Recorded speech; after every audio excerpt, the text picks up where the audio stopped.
How do you rebuild your self-identity post-divorce? The core of who you are. Now you may think, I don't need to do that.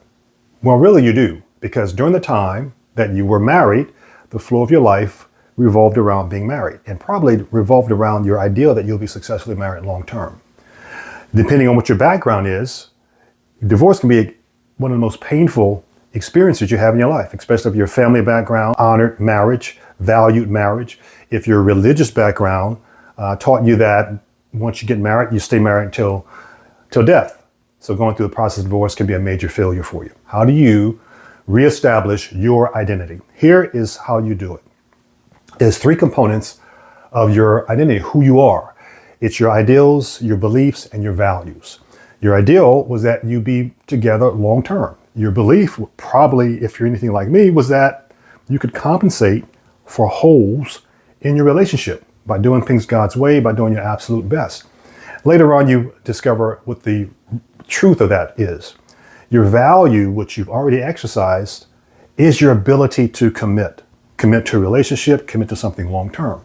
Your ideals and your beliefs, the ideal that you can be married long term with no matter what, you can fix everything in a relationship, those will have to adjust. And they adjust based on you as an individual. What is important to hold on to is your values, which is the core of who you are.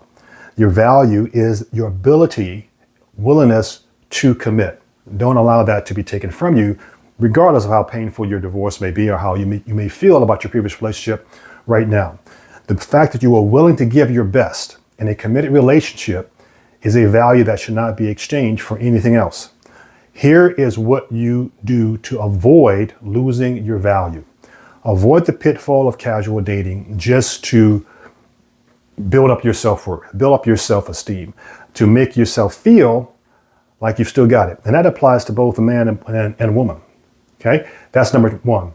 Number two, going back into the dating market gradually when you're emotionally ready for it is the best way to do it. Don't force yourself back into the dating market, because dating now is probably much different than what it was than when you first courted your partner, your mate, to get married. Dating is very casual now. You don't want to lose that ability to be able to discern who's the best person for you and move forward so you don't duplicate the same mistake. These are just two of the pitfalls: casually dating, getting out and dating before you're emotionally ready. The third is this: let go of all the resentment you had in your marriage. Whatever caused the marriage to come to an end, entitlement usually is a major element that it causes the marriage to come to an end. Person feels, because you can't be entitled and grateful at the same time.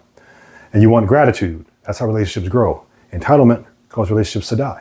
So just take a moment to learn all the lessons from your marriage, from the divorce. Grow through the pain that you may have experienced. If you do that, the value that you have of being willing to commit, you'll be able to attract the right person for you, the better person for you, doesn't matter whether it's a man or a woman, and then rebuild from there, get a fresh start.